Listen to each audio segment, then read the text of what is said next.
Kia ora, Lara here, and I'm joining in on a group that's working on some stamping on their layouts called Stamp It Like It's Hot. And this is also layout 4 for Christy's Beautiful Life 30 Days of Sketches, and this sketch is by Jessica Michaels. So what I'm going to start with is some papers that I've got in my kit that is for this coming month's scrapbook day down in Invercargill. So a group of us get together and just sort of spend the day creating at a hotel sort of conference room, I guess you'd call it. And part of this is I sort of put together a kit with some instructions ready for people to just get going and create something, and it's a great way to get started on making stuff. And I thought this month I might just use the sketches as a bit of inspiration, and I'll add some step-by-step instructions for people to follow along, plus they'll also have the bonus of being able to check out these videos and use these to help put their layouts together on the day, even though we don't want to all be stuck on our devices. Anyway, the kit that I put together involves some mix-ins. It also involves this gorgeous Hey Handsome collection, and I'm just cutting up the orange papers from this collection. So what I've just done is I've just done some tearing down the sides, and here I do my first boo-boo of the day. Don't worry, I do quite a few. I put the tape down the side that's going to actually be peeking through, so I have to go down the other side of this piece. I didn't think of my mirror flipping when I put that together, so I'm just going to snug that in there and tuck that along both sides. And so these strips, one was a 2-inch strip and one is a 1-inch strip. I think that's right, and I'm just going to sort of tuck them on there so that they peek through. So on the sketch that Jessica had put together, there was sort of some peeking through bits. She also had circle photos, and I did toy with not cutting my photos into circles. It was kind of tricky. You can see that that top one there, when I put it through the die cut machine, it did sort of cut off the edges, but I didn't want to make the photo any smaller or work with in that. Now I've decided there's sort of 3 bits that stick up the top and 3 that go down the bottom as well. So I decided to use the zip strips from this collection. So normally the first instruction on these kits is cut off the zip strips. I haven't done that yet, but I'm about to do some of them now. So I've gone through and just grabbed a collection of colours that might work when I go to put these pieces together under there. And you can sort of see that these strips give you a bonus piece of patterned paper, really. So they're quite a nice way of adding a little bit of extra pattern or dimension or something to the pages. So it's quite handy having one side of the manufacturer strip being some patterned paper or a sort of a strip design. So I've cut cut a few of those off. There's still a few more in the bag that I haven't quite cut off yet. Now I'm not sure which colours to pull in. I wanted to pull in the orange with the stars to connect with the 2 side pieces, but I really liked the soft blue and the greys that is sort of part of the photo. So I've gone with what's in the photo more so than what I put on the outside edge. What this does later on is it gives that outside edge, it just sort of stops your eye from wandering off the page and it sends you back into the center of it. So I'm just sort of grabbing a cluster of these and I'm going to trim them down to about 3.5 inches long. I'm not being super precise with the cutting because it's going to tuck underneath the photo, so there's no need to worry about that too much. So I've just sort of tied these together. They're sort of spread out the right way, and I'm just going to use my little stapler here just to pull the pieces together that I'm going to tuck behind, so that I'm not having to stick them down individually when I get to that part later on. So again, just a nice wee clip there. And so those will tuck in behind each of those photos. So the photos that I am documenting are my son. He came out one morning with one sock on and one sock off, and I sort of said, "Where's your other sock?" And he had a bit of a smirk on his face, and basically the dog had taken it during the night and he's not sure where the dog had put it. So he was wandering around with just one sock on. I'm really not sure how that was comfortable, but it did give us a bit of a smile, and it was a nice bit of humour for the morning. And so I've decided to back the photos with some of the patterned paper from this from the mix-ins that I put together in this kit, and I'm just sort of not being super precise. I'm just going around sort of trying to leave a similar distance or a similar amount of paper around the outside edges of the circles, and sort of had to guess where it was for those missing pieces on that top photo there, the slightly bigger photo. So the sketch had 2 sort of similar sized photos, similar size circles, I should say. I just worked with what I had to adapt it. I like that top photo because he's sort of hiding the evidence of the missing sock, and then the bottom one sort of catching unawares to show that that missing sock. So I'm grabbing out some of our Dream Maker stamps here. Now this stamp is just basic, some text, and I decided to use charcoal ink, and I'm just going to do a little bit of first, second and third generation stamping on the base, on the layout base. So I've turned the mat over just because it's got a really nice foam surface, which is a great stamping surface, and then I realized I had to work out which way was up and which way wasn't. Probably didn't matter, but I thought it might do. The teacher and me just couldn't let the words and letters be upside down. So I do this again, just adding another piece in there, and I do that a third time. You can see it just sort of gets paler and softer each time. So this is just to create a little bit of background interest, and I'm continuing with the background interest theme with a little bit of splattering. So what I did is I grabbed the ink, close to my heart ink pads, I've squished it so that there's a bit more colour or juice on the lid than there normally is, and I'm using my water brush sort of to add a little bit more water to it and to make it runnier, so it will then splatter onto the paper and just adds a nice little delicate soft touch of colour in the background. So I'm going to clean it off here from the bluey colour, Glacier it was, and I'm going to use a little bit of honey butter just to add another little bright warmthness. You can see I've done that in the past. The lid sort of had colours and stuff on there.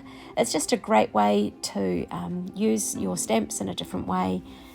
And yeah, it just shows the variety of things that you can do with just some stamp colours. You don't need all the markers and the watercolours and everything else. So I have got my photos now, and I'm about ready to stick them down. So I'm going to turn that mat over so it's got a bit of a flatter surface again. I went to stick the photo down first, and I realised that actually I need to stick those paper strips down. So I've just placed my photos on, and now I'm going to grab the strips and just sort of put some tape on the back of them so that they're nice and tacky, so that they can sit down, tuck underneath where they're going to sit in the final layout. So doing that with both the top and bottom ones, so you can see I've stuck them down. So now I can work on sticking down my photos. So placing this bottom one here, I sort of play around with a few ideas, and then I realised no, I can't. I have to actually stick with what I initially thought, because otherwise those sort of paper tabs weren't going to look quite right. But don't worry, I have a plan. My title's actually not going to go around the photos like it did in Jessica's gorgeous sketch. I've decided to use a stamp, so I'll show you how that comes together soon. I'm just looking on the different embellishments that I've got ready to go in this kit for a little bit of inspiration and idea there. Before I sort of pull out my stamp that I'm going to use. Now I wasn't sure whether I would use how I would stamp this, whether I was going to stamp it directly onto the layout or whether I was going to put this onto some cardstock. Now I sort of play around with the placement of it. I love these stamps, the acrylic stamps, because I can sort of play around with what it might look like in the end. I decide I'm going to use some coloured cardstock for this, and I'm going to just use some black ink. So I've put the stamp pad on there, and I'm just inking it up really well, and I should have inked it up better or pressed harder, because once I've stamped it, it looks pretty good from a distance. However, if you look carefully at that H up there at the start of Humour, it's not quite right. So I have to then re-stamp it. Moral of the story is to check better before you put everything back. And so I'm doing it now, and I'm pressing extra hard on that side. It's still not 100%, but it's pretty good. So I'm going to fussy cut round that outside of that circle sort of shape, and I'm going to add this to my cluster so it creates sort of a third circle. In design rules, they talk about things in thirds, and while I absolutely loved the just the two circles, I'm just justifying my decision here to add this onto the layout as well. So what I do is I'm just going to use a little bit of foam tape to stick that down so it just sort of sits up a wee bit from that background. I really love how that Dream Maker stamp sort of peeks out from the side and behind there, and just adds a really nice texture to what could have been a very plain background. You can't see the splattering very well from here. I hope that at the end I might be able to show some close-ups that show that, but it does look really good when you see it close up. So my teacup that you see me keep bringing over there is a Tiora tea, and I think it's the cleanse tea, just in case anyone's interested. It's a bit late in the day for me to have a cup of coffee. While I was putting this layout together, I was also joining in or listening in on a webinar all about structured literacy and encouraging writing in older students. So definitely multitasking, putting videos together, scrapbooking, listening, and drinking my cup of tea.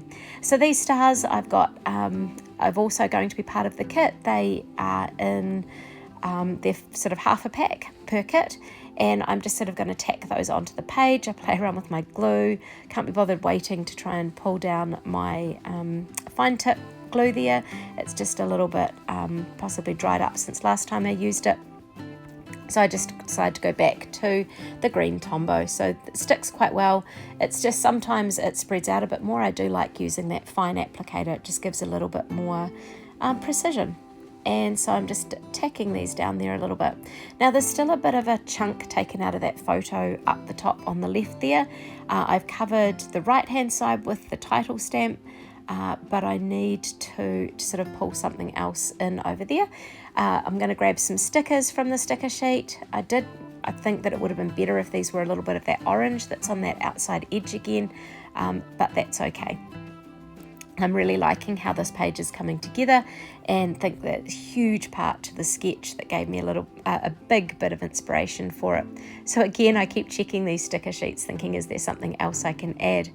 Now, I'm going to grab some of these. Now, these seem a very unlikely embellishment for this page, but I'm going to choose some hearts, and I've chosen a biggish heart there just to cover out that chunk that's taken out. And I'm going to use some of the charcoal ink and a little sponge just to give it a little bit more dimension by sort of, daubing around the outside edge of that heart. So you can see it just sort of defines it a little bit more and adds to that sort of messiness of the page. So sticking that one down. And I decide I'd sort of play around again trying to bring in this orange, but it's not going to look right. I just don't know what to do or how to do it. Perhaps I could have tucked in a fourth sort of piece up in those bits that stick out. But I kind of like what's there already, and I like those colours. So the journaling that I'm just popping on is pretty much what I said earlier about the photo. I don't know how he was comfortable walking around with one sock on and one sock off, but it did make us all smile when basically his dog had taken it during the night and he's not sure where it ended up. I'm still actually not sure if we ever found it. I'm sure it'll turn up somewhere. It wasn't in the bottom of the sheets when they were washed later that week. So just adding those wee notes in there, that little bit of fun, a little bit of family humour as the subject of it. So fresh humour served daily is the title. And there is always a little bit of humour and always something to laugh at.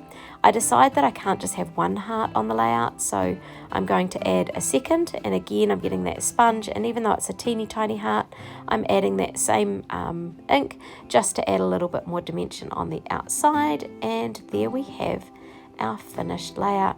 Hey, thanks heaps for watching. Make sure you check the rest of the playlist for those joining in both on 30 Days of Sketches with Christy's Beautiful Life and 30 exclusive sketches. I'm even doing one later in the month, as well as the Stamping Like It's Hot group. So lots of different layouts and different sharing and takes on these sketches. Thanks heaps for watching.